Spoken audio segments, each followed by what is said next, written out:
Boa tarde, pessoal, tudo bem?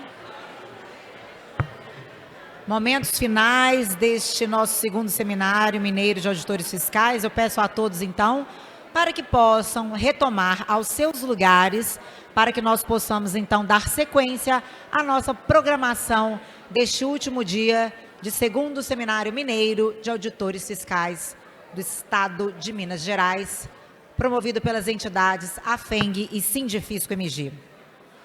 A última atividade deste seminário culmina em nossa palestra magna. Atenção entre o que já não existe e o que ainda não existe.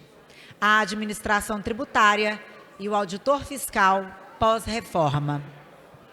Para proferir esta palestra, convidamos o professor de Direito da FGV de São Paulo, com pós-doutorado no Collège de France, com bolsa na FAPESP e na Unicamp.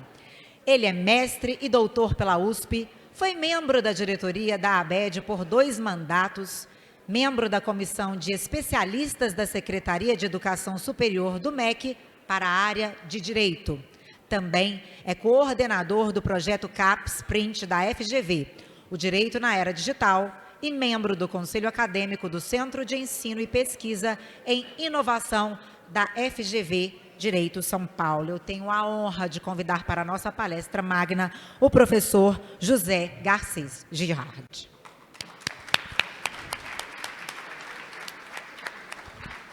Boa tarde, muito obrigado. Se pudermos colocar aí o slide. Queria, em primeiro lugar, agradecer muito esse convite, em nome da doutora Sara, doutor Edinho, a FENG e o Sindifisco. Queria agradecer a doutora Rose, que ajudou durante todo o processo, como toda a equipe de preparação. Queria agradecer muito. Queria agradecer toda a equipe de apoio que está conosco o tempo todo. Queria agradecer todo mundo que faz trabalho invisível que a gente não vê, tanto o pessoal do café, às vezes, do coffee break, mas hoje eu sempre levanto muito cedo, né? 6h30 estava tomando café. E o café estava quente. Alguém saiu de casa às 4h30, tomou o ônibus para fazer aquele café. Né? Eu queria agradecer também essas pessoas que fazem isso para a gente. Né? E vamos falar hoje, então, desse tema, que é um tema complexo. Né? Mas, primeiro, boa tarde. Queria agradecer muito às senhoras e senhores que estão aqui. Sempre é um esforço vir para um evento, a gente deixa a família, deixa compromisso, tem que deslocar, tem que pensar na opção de coisas. Eu me sinto verdadeiramente honrado de poder estar conversando com as senhoras e com os senhores. Na conversa aqui que nós tivemos ao longo desses dias e que eu venho pensando muito, uma coisa me parece ficar muito clara. Nós temos a convicção de que é impossível retroceder, mas nós temos incerteza sobre como seguir. Não dá para voltar para trás. Na verdade, em nada na vida, não é isso? Não dá para voltar para trás. Mas nós estamos com medo do que vem. E é muito interessante porque eu sinto que é como se nós que somos um pouquinho mais velhos, né? Mas todos nós aqui, como se morássemos numa casa que foi destruída pelas chuvas, pelo barranco que caiu. Tudo que a gente conseguia, tudo que a gente conhecia, desapareceu. Desapareceu. E daí chega uma equipe e fala, vocês vão ser deslocados, vão ser realocados numa casa nova. Os mais velhos dizem, eu não quero ir para a casa nova. Quero morar onde eu já morava.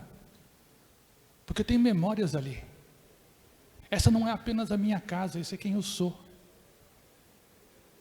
Os jovens ficam um pouco chateados, mas tudo bem, dá para mudar para casa nova. E as crianças ficam muito felizes, uau, casa nova. Porque para elas a casa é muito diferente do que os mais velhos. Isso ocorre também com nossa cultura. As nossas rotinas, as nossas memórias, hoje quando a doutora Sara falou lá das fichinhas que o pessoal tirando coisa, eu me lembro que ainda apaguei trabalho de escola que eu fazia lápis, usando miolo de pão como borracha. Então, as nossas rotinas, as nossas memórias, o que nós fazíamos não era apenas atos, é o que nos constituía como sujeitos. E, de repente, todas essas rotinas vão desaparecendo. E nós entendemos que tem que ser assim, entendemos que não pode mais não ser assim. Mas a gente tem muito medo do que pode acontecer. E por isso que eu sinto com clareza aqui nas falas, e é uma das muitas belezas desse evento que você, eu acho, foi sensacional. Inclusive pela água quente que ferveu. Tem claramente uma distinção etária. Tem claramente uma clivagem de percepção que tem a ver, sim, com a nossa idade. Então, nós temos aqui, tanto na nossa vida pessoal, e vamos dizer, eu podia falar essa frase sobre família, sobre sexualidade, sobre política, sobre tantas coisas. Mas é claro que nesse campo aqui nós estamos falando da reforma tributária. Ninguém está contente com o sistema que nós temos. A gente conhece o sistema, pô. Mas ele é conhecido. E dá muito medo sair disso. Dá muito medo ir para o que é melhor. Ou o que é pior, nós não sabemos.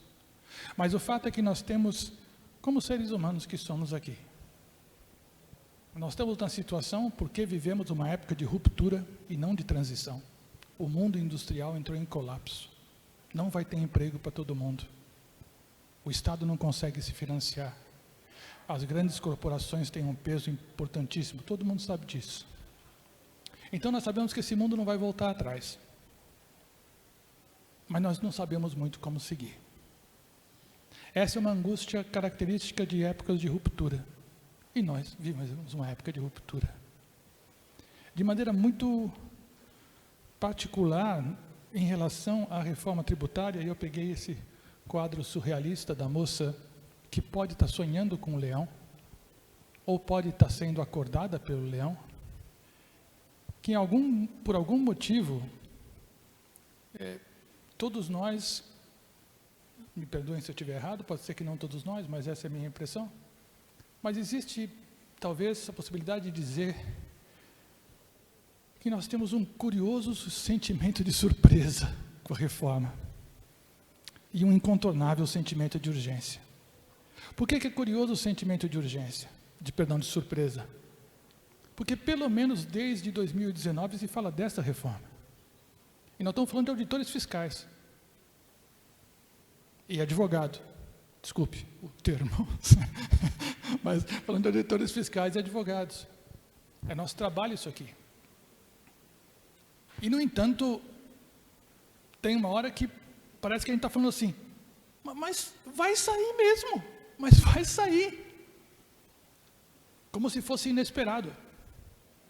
Como se ela tivesse começado a rodar depois da aprovação. E, ao mesmo tempo, a gente sente que essa aprovação que aconteceu, esse movimento faz com que a gente tenha que fazer alguma coisa. Que a gente tenha que fazer alguma coisa. Então, de maneira geral, todos nós, e quanto mais velho a gente é, mais com clareza a gente sente, que o mundo que a gente conhecia desapareceu, para o bem ou para o mal. Nós temos que tomar muito cuidado, nós que já não somos tão jovens, estou com 60 anos, de romantizar o passado, achar que as coisas eram melhores. E os mais jovens têm que tomar cuidado de demonizar o passado, achar que o futuro vai ser melhor. Mas o fato é que nós estamos nesse momento de ruptura, e particularmente com a reforma, tem uma hora que parece que é quase como se a reforma tivesse acontecido para a gente, e não que a gente tivesse participado. E que a gente não é sujeito desse processo, mas objeto desse processo. Pode ser que seja assim. Mas acho que não tem que ser assim. E uma terceira premissa que coloco aqui é que um dos problemas importantíssimos dessa ruptura e particularmente dessa reforma para esse grupo é que quando a gente reconfigura as premissas, a gente reconfigura os papéis. O que eu vou fazer agora? E a gente, como profissional, é apenas o que a gente faz. Eu sou o Zé, Rose, eles são seres humanos. Mas eu, como professor, sou o que eu faço. Se me falarem agora, o ChatGPT vai substituir você? O que eu vou fazer como professor? Eu desapareço como professor. O risco é esse. A maioria das profissões jurídicas estão desaparecendo. Então, ao contrário da vida psíquica, biográfica, não tem um intervalo entre o que eu faço e o que eu sou. Como profissional, eu sou o que eu faço. Eu sempre brinco que não adianta eu falar para a direção, olha, eu sou um ótimo professor, mas os alunos não acham. Não. Eu sou professor para os alunos, se os alunos não acham, eu sou um mau professor. É que nem eu falar, sou um ótimo marido, mas minha mulher não acha. Então, eu não sou um ótimo marido, pô, ela que é minha mulher. Portanto, a questão é que o que nós fazemos é o que nos constitui enquanto sujeitos profissionais. E, em larga medida, o que nos constitui como sujeitos profissionais tem uma dimensão enorme na constituição da nossa subjetividade psíquica e biográfica. Primeira coisa que a gente fala é o nosso nome, segunda coisa, a profissão. Então, por trás das questões técnicas e tudo mais, tem uma angústia muito profunda, muito humana e muito genuína. Nós estamos com medo do que vai acontecer. Nós estamos com medo do que vai acontecer com a gente. Nós estamos com medo de não dar conta, de não saber fazer, de nos tornarmos redundantes, de não precisarem mais de nós, de não sabermos fazer o que temos que fazer. Nós temos medo disso. Isso é muito humano, muito importante. Isso, longe de ser uma fraqueza, é uma força. Pois significa que a gente está olhando o mundo nos olhos. Porque é isso mesmo a época de ruptura. E a gente precisa ter aquela coragem incrível das famílias que veem a casa cair e fala, a gente vai prosseguir. Mas vai ter que ser de outro jeito. Não é fácil, não é fácil. Né? Mas esse quadro, acho mais amplo, é importante, porque, às vezes, por trás de muitas discussões aparentemente técnicas, nós estamos discutindo questões mais profundas, mais humanas e muito belas. E acho isso uma das coisas muito fortes que aconteceu ao longo desse encontro. Então, nós estamos num momento em que o que a gente já conhece, que a gente sabe que já foi, e o que ainda não foi. Eu gosto muito do Escher, esse é um desenho conhecido dele. E trabalha muito com isso, né? Uma vez na parte de cima, claramente nós temos a figura de um pássaro voando. Na parte de baixo, claramente nós temos a figura de um peixe nadando. Ali no meio, são pássaros intercalados com peixes, ou peixes intercalados com pássaros. Se você sempre viu pássaro, você vai seguir de cima para baixo e vai começar só a ver o peixe depois. É o peixe que está intercalado no pássaro. Se você sempre vê o peixe, for de baixo para cima, é o pássaro que está intercalado no peixe. Então, o que acontece aqui é que na mudança do capitalismo industrial de base de Estado Nacional para o capitalismo financeiro e de serviços de base de corporações internacionais, nós temos esses dois modelos convivendo. Os senhores fazem parte representam uma função de Estado fenomenalmente importante, mas que está baseado, quanto à redistribuição, na ideia de welfare state, e quanto à arrecadação no capitalismo industrial. E o capitalismo industrial está acabando. Um dos grandes ausentes dos nossos debates aqui hoje foi a taxação do capital financeiro. E por que a gente não fala da taxação do capital financeiro? Não está na reforma especificamente. Porque a gente não consegue taxar os caras. Então, o que eu quero dizer aqui é que nós estamos no momento em que nós estamos tentando, para brincar um pouquinho, nós estamos tentando utilizar ferramentas desenhadas pelo capitalismo industrial, baseado no emprego, cuja fonte normativa fundamental é o Estado Nacional, para dar conta de um capitalismo financeiro e de serviço, que tem trabalho, mas não tem emprego, é isso? E que tem nas globalizações corporativas e nas decisões internacionais uma fonte normativa muito forte que concorre com o Estado. A gente estava falando aqui, com toda a razão, que conhecem a questão das redes. A capacidade técnica dos setores privados na parte crucial da tecnologia de informação é maior que de qualquer Estado. Você acha que um cara que é genial na tecnologia de informação vai trabalhar para o governo? O cara vai para a iniciativa privada ganhar 800 mil vezes mais. E a gente precisa de tecnologia, né? Então, os senhores, eu, tanto como cidadãos, como profissionais, nós estamos, o problema de uma época de ruptura e não de transição, e essa é ruptura, é que nós temos que trabalhar enfrentando um paradigma que ainda não se confirmou, que não tem um desenho institucional estabelecido, com base numa lógica paradigmática institucional que já não funciona. Por isso que essa é uma questão de muita angústia. Não é mudar de carro a gasolina a carro a álcool. É mudar de andar a cavalo para andar de carro. É outra lógica, muda tudo, muda a cidade, muda o espaço, muda o tempo. Então, nós estamos nisso. E claro que nós temos, então, a ideia de reforma, vou comentar um pouquinho sobre ela, mas o termo reforma é um termo ambivalente, né? O termo reforma pode ser reatualização, ou seja, eu vou dar a forma de novo. Eu vou reatualizar aquela forma, ou reforma. Mas eu posso também reconfigurar. A gente usa isso no senso comum, no dia a dia, que você fala, a casa está muito ruim, precisam dar uma reformada. Mas, na verdade, o que você vai fazer é melhorar a casa, não vai mudar a estrutura, não vai mudar a arquitetura da casa. A parede está meio ruim, vai mudar, tal. Você vai reformar, mas está fazendo reforma, trocou o piso, reforma. Então, tem uma reforma que é meramente uma reatualização, ou seja, reafirmar uma forma que se desgastou, mas a sua lógica fundamental está mantida, a arquitetura da casa está mantida. Então, eu posso ter uma reforma para reatualizar uma forma que eu acredito que seja boa, mas que está desgastada. Ou eu posso ter uma reforma no sentido que eu vou radicalizar.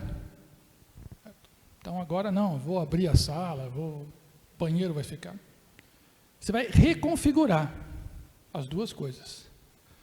Portanto, quando a gente fala reforma, eu posso estar falando de permanência ou de mudança. Eu posso, de alguma maneira, fazer uma reforma que é justamente o que eu preciso, né, para manter as coisas como estão, para manter o sistema como está. Por isso que palavras alternativas são ajuste. Porque, na verdade, eu estou convencido de que a arquitetura, a lógica, a estrutura é fundamentalmente correta. E, portanto, ela precisa de um certo ajuste para as novas condições contextuais. Agora eu posso falar, não. Essa forma, e aqui no caso, essa forma de tributar já não serve. Não é um modelo de tributação, é a lógica de tributação que está em jogo. Eu falo, essa lógica de tributação, essa forma de tributação já não serve, precisamos de uma forma nova, precisamos fazer uma reforma. Então, essa ambivalência do termo, ele meio que encobre adesões a essa expressão que tem intenções completamente diferentes. Eu posso apoiar a reforma tributária, porque basicamente eu quero eu entendo que ela mantém a forma de tributação que eu desejo. Eu posso apoiar a reforma tributária porque eu entendo que ela rompe. Uma e outra posição apoiarão a reforma.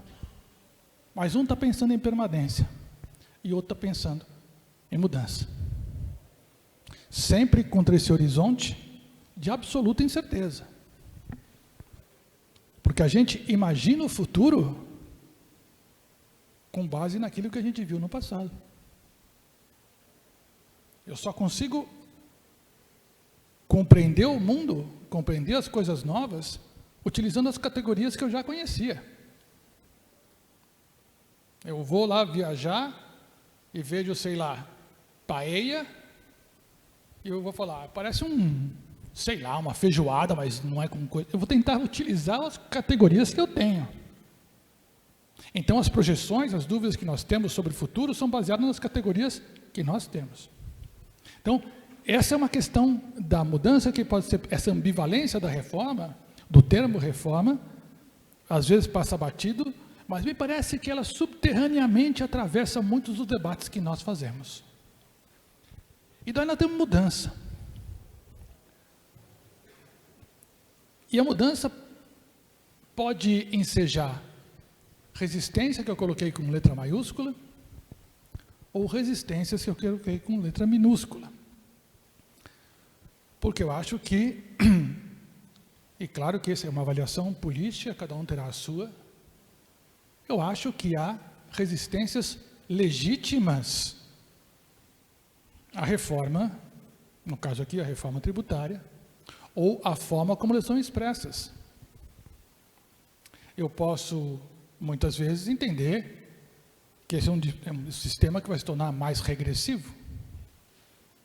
Ou seja, uma preocupação com o coletivo, essa me parece uma resistência legítima. Eu posso achar que esse sistema vai, por exemplo, desestruturar fundamentalmente o Pacto Federativo. E eu acho, os que adotam essa posição, entendem que o Pacto Federativo seja um valor na forma como ele está organizado hoje. Esse é um capítulo maior da desestruturação do Estado por causa do capitalismo global. Quero colocar um pouco aqui, mas acho essa uma resistência fundamental. O cara pode falar assim, Zé, eu acho, teoricamente, esse sistema melhor, que está sendo proposto pela PEC, que foi aprovada. Eu só me oponho a ele porque eu acho que o Pacto Federativo sofre com ele e eu acho o Pacto Federativo um valor. Fine, posso concordar, discordar. Mas essa é uma resistência legítima.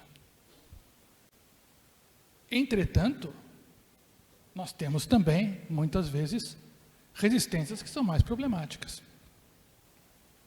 Nós temos resistências que vêm do princípio, acho que foi Kant que falou isso, farinha pouca, meu pirão primeiro. É isso, claro, pô.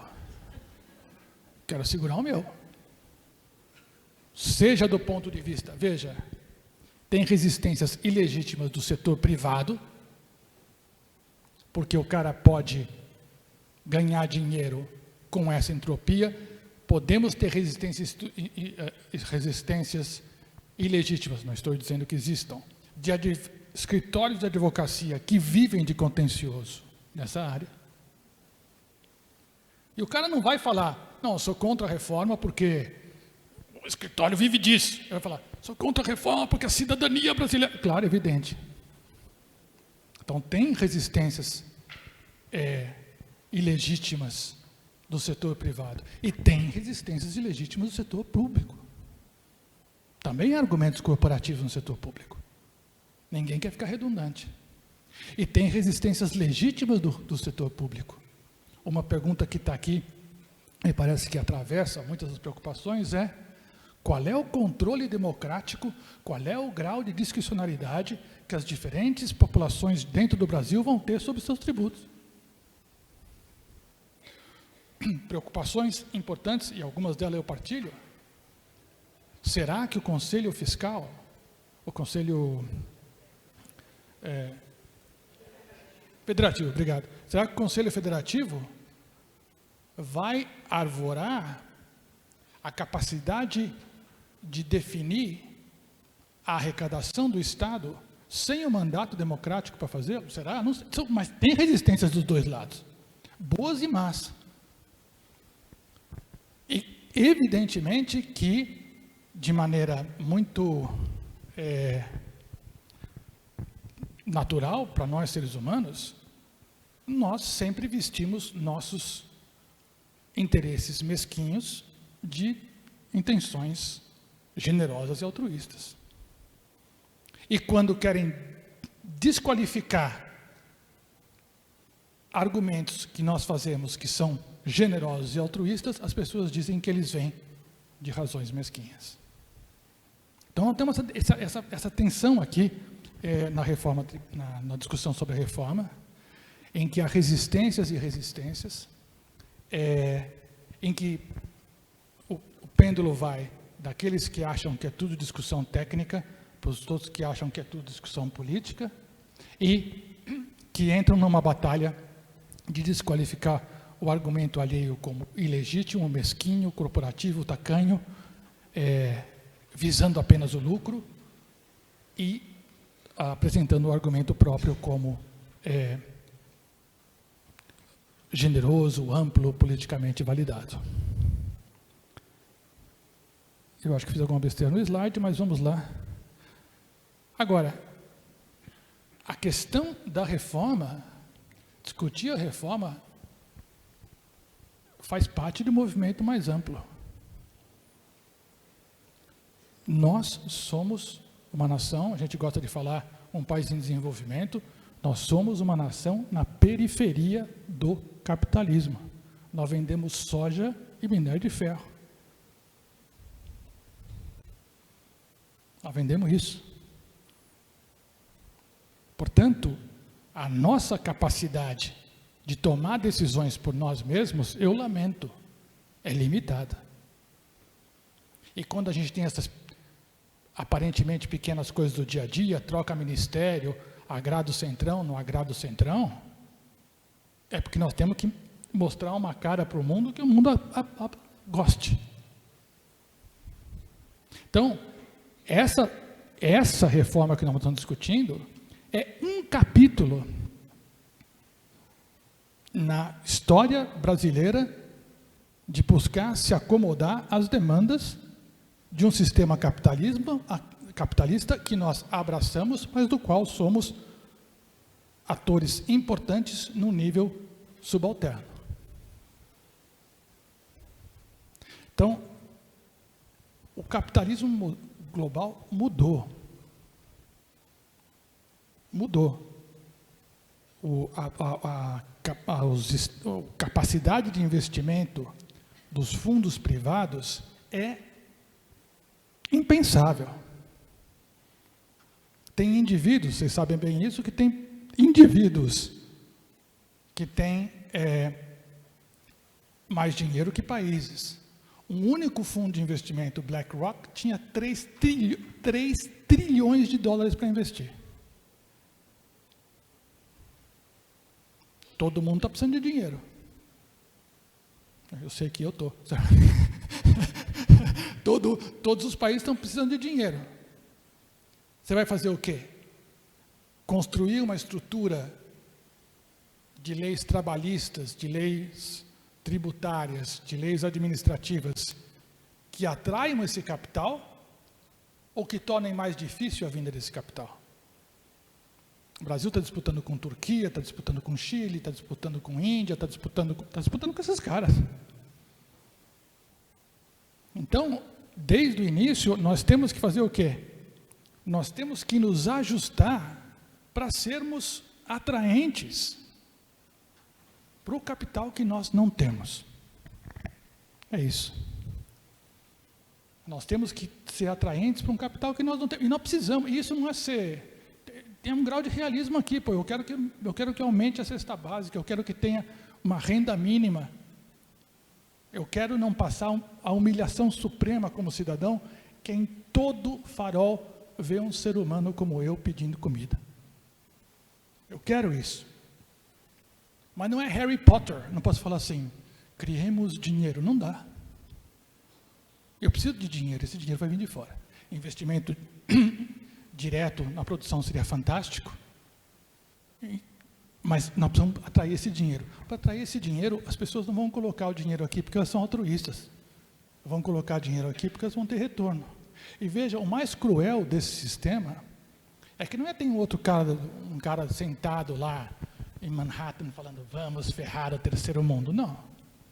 Tem um professor como eu, lá nos Estados Unidos, pensando na aposentadoria dele, que coloca o dinheiro num fundo de pensão. Porque quando ele envelhecer, ele quer ter um retorno. E ele, quando vai escolher o fundo de pensão, ele fala, qual fundo me dá melhor retorno? A, B ou C. Ele coloca no fundo A porque dá mais retorno. Como o fundo A dá mais retorno? O professor não se preocupa com isso, não precisa se preocupar. Como a gente não fica sabendo como rende o CDB. De onde vem o dinheiro. E todos esses professores lá nos Estados Unidos, em geral os auditores fiscais não fazem isso nos Estados Unidos, porque os auditores fiscais lá são, acho que em todo o país, muito bem pagos, né? Estou brincando. Mas então, esse professor inocente coloca lá, sem nenhuma maldade, o fundo vai querer a melhor coisa e vai para os países emergentes e pede uma taxa de juro sobre o retorno desse capital. Reparem, isso é uma coisa que me tocou muito. Durante a pandemia, a gente falou que podia flexibilizar a hora de trabalho, certo? Podia pagar menos. Durante a pandemia, autorizamos uma porção de redução de custos. Quem falou em suspensão de juros da dívida? Quem falou em suspensão de pagamento dos juros da dívida durante a pandemia? Não foi tematizado. Nem pelos países, nem pelas corporações, nem pelo Banco Mundial. Ou seja, nós precisamos nos ajustar para conseguir esse capital. Só que os ajustes mudam de acordo com a necessidade do capitalismo. Se a gente pegar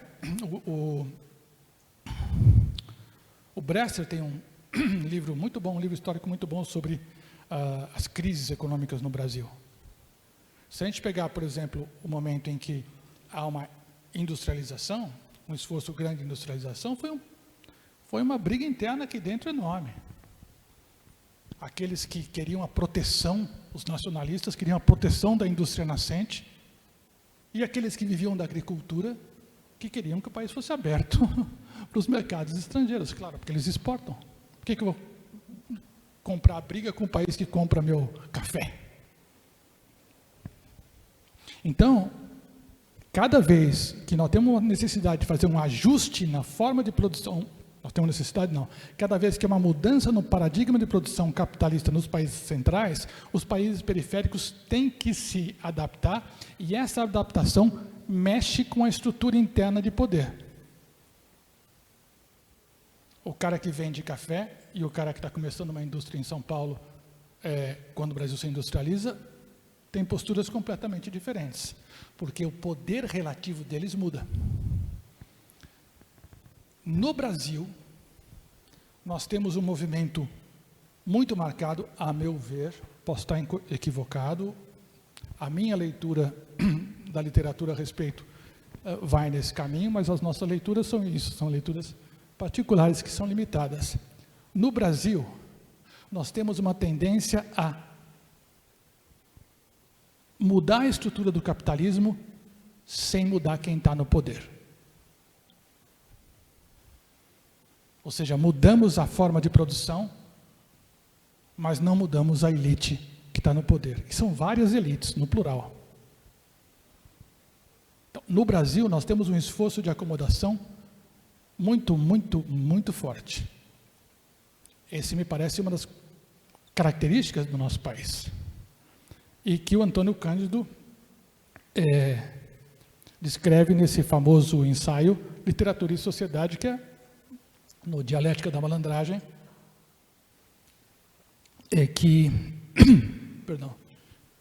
fala que no Brasil a gente evita as rupturas, a gente acomoda. Então, por exemplo, um exemplo que eu sempre dou, porque é um exemplo de verdade. A senhora que nos ajudava em casa,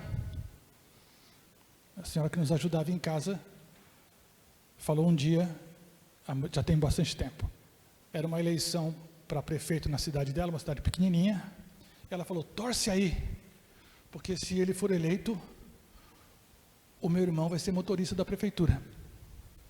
Eu já estava torcendo desde o primeiro momento, né? Claro. E o cara ganhou. E o irmão foi nomeado motorista da prefeitura.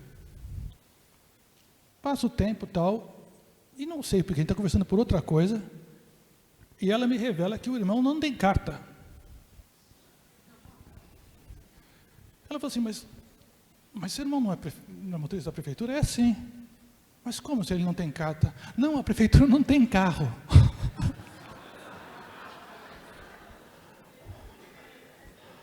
Certo?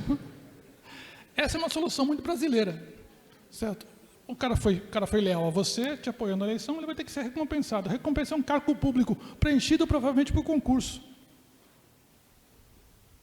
Então, no Brasil, nós temos uma estrutura de acomodação que faz com que não haja ruptura, aparente pelo menos, mesmo com as mudanças da estrutura capitalista, que em geral levam a rupturas. Os senhores lidam com o fator mais importante nas revoluções. O fator mais importante nas revoluções é o imposto. Nas revoluções burguesas, a Revolução Inglesa, a Revolução Francesa, a Revolução Americana, na Inconfidência Mineira. Vai procurando na história, as revoluções começam porque o cara fala, chega. No Brasil, nós fazemos isso vergando, mas sem romper. Então, essa acomodação, eu acho que ela tem um efeito profundo na forma como a reforma está sendo implementada agora. O Matthew Taylor tem esse livro que eu acho muito bom, que é Desenvolvimentismo Decadente, Decadent Developmentalism, muito bom, eu recomendo a leitura. Eu ajustei aqui no começo, em inglês eu traduzi. No Brasil temos complementariedades institucionais que atravessam as esferas econômica e política. Elas fortalecem e sustentam os sistemas.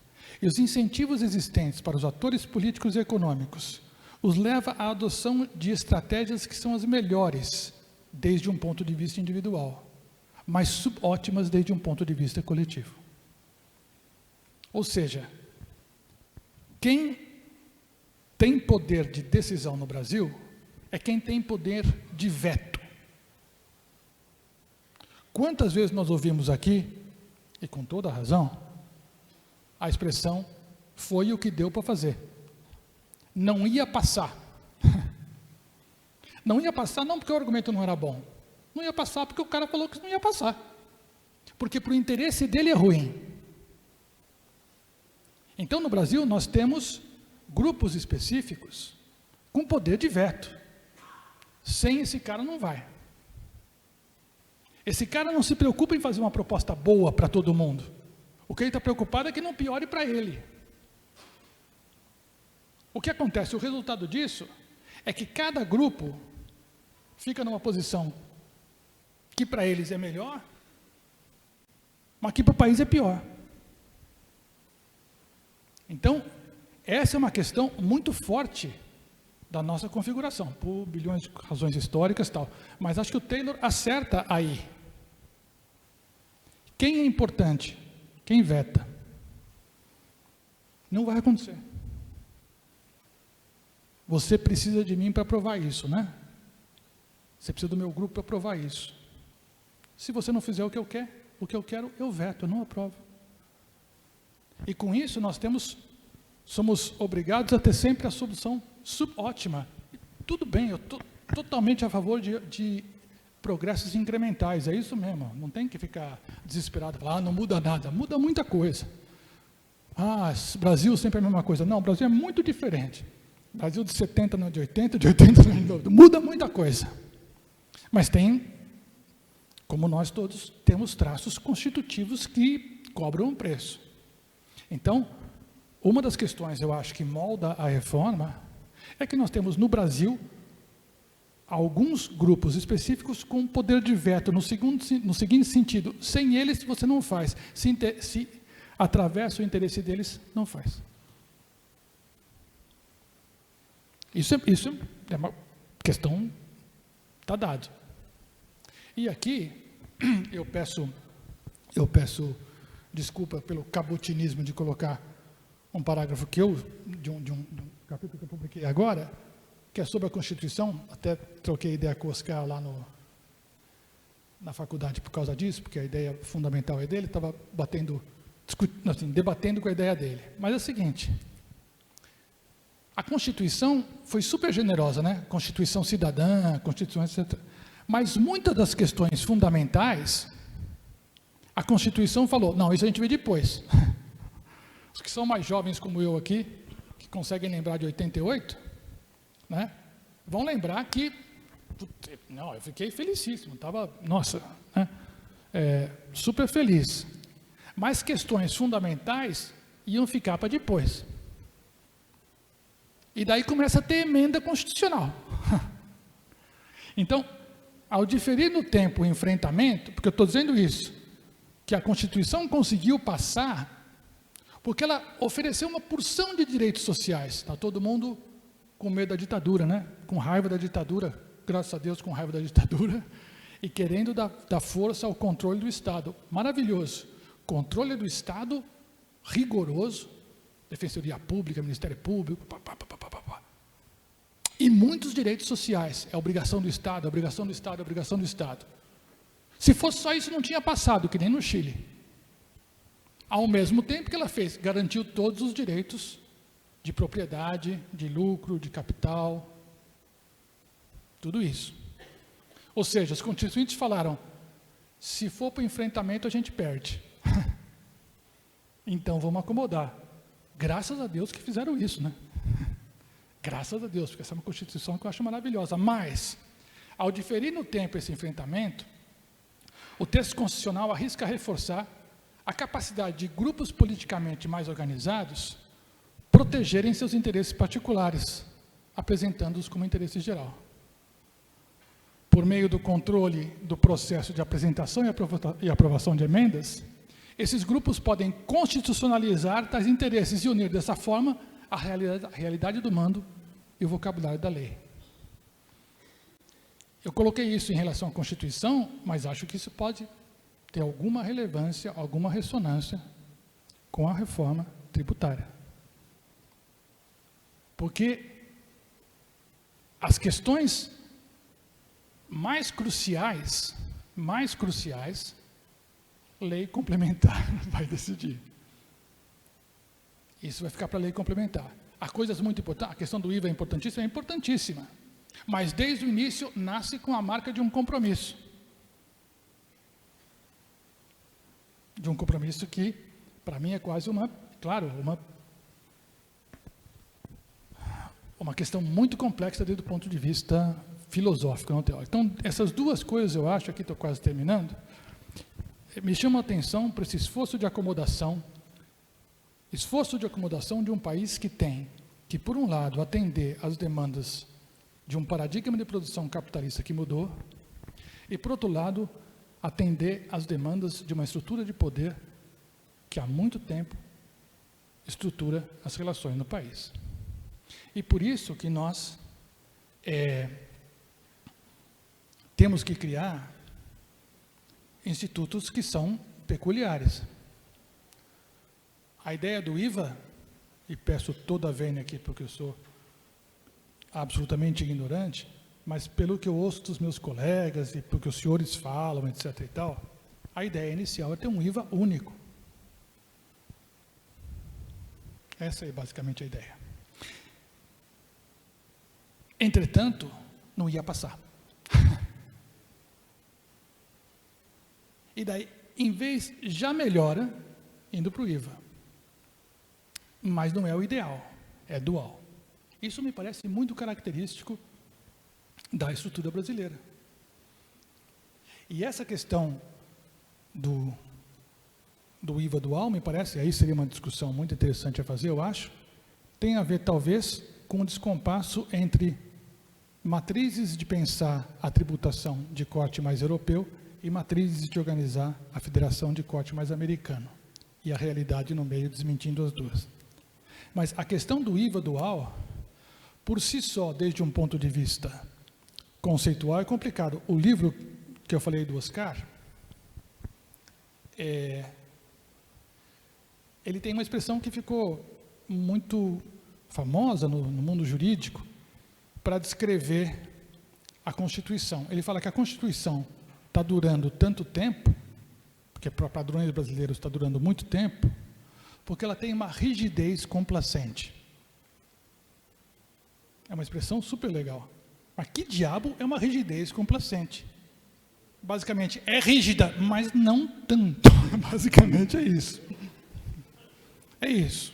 Não, está na Constituição, não pode mudar. Quer dizer, em princípio não pode. Então, cara, o que é isso?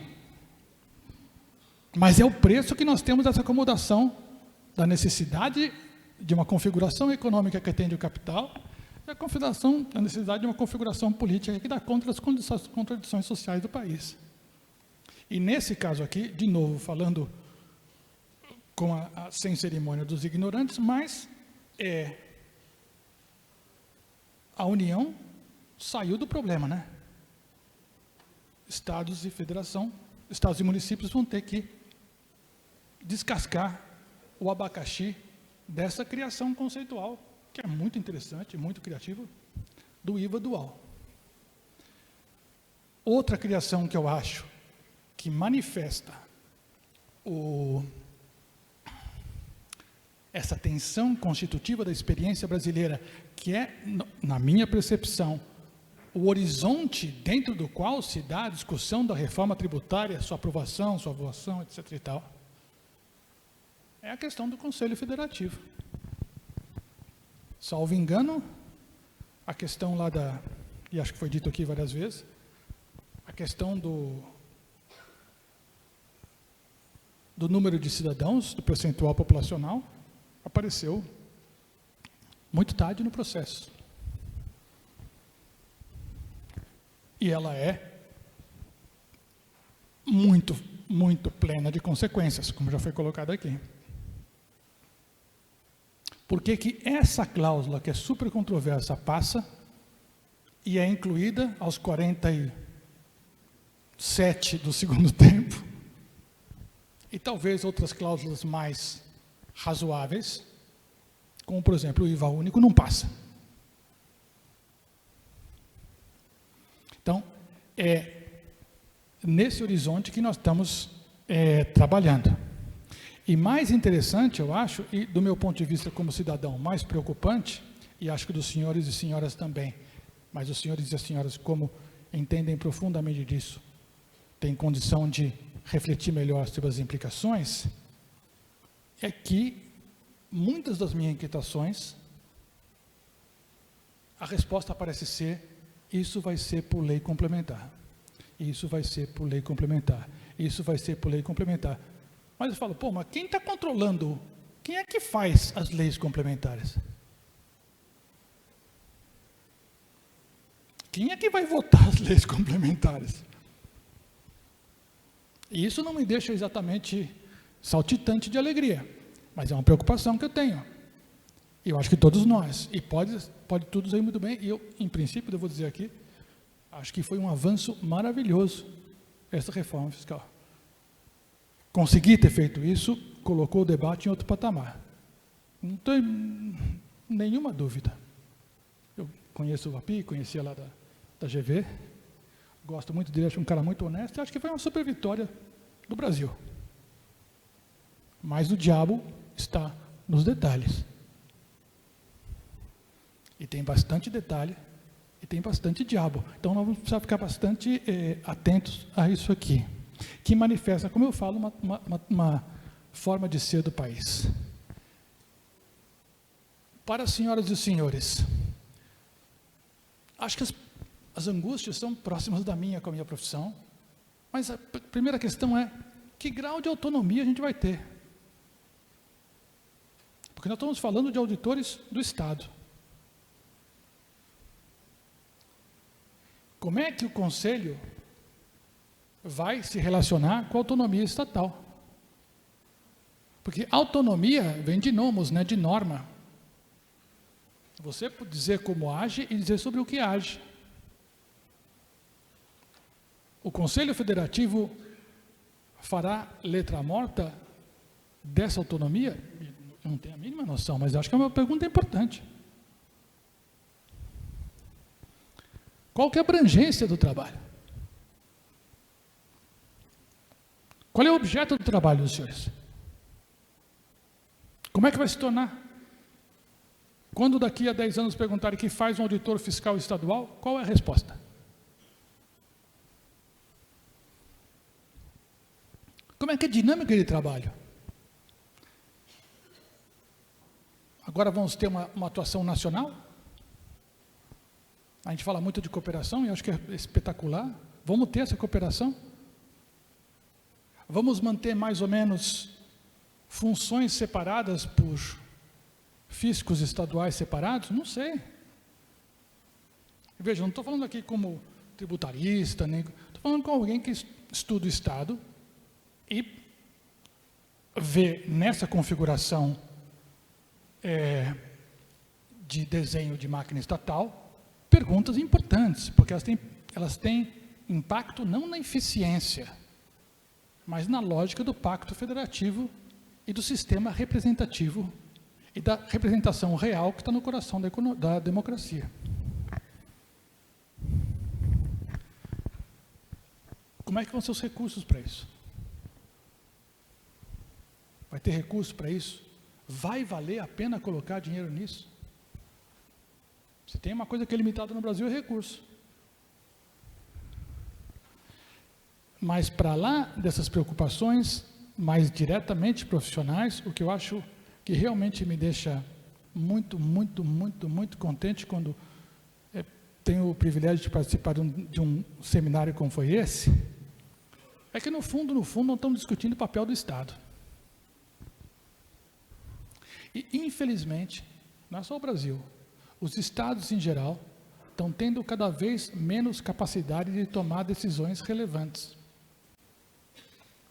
Já se disse que os estados hoje são muito grandes para tratar das coisas pequenas, violência doméstica, essas coisas todas, e muito pequenos para tratar das coisas grandes, tecnologia, pandemia, trocas internacionais,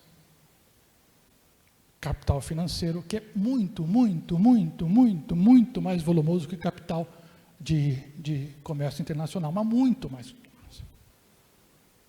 Então, nessas discussões aqui, e por isso que eu digo dos argumentos legítimos e ilegítimos, tem discussões que me parecem absolutamente legítimas, porque o que está em jogo é discutir qual é o papel do Estado.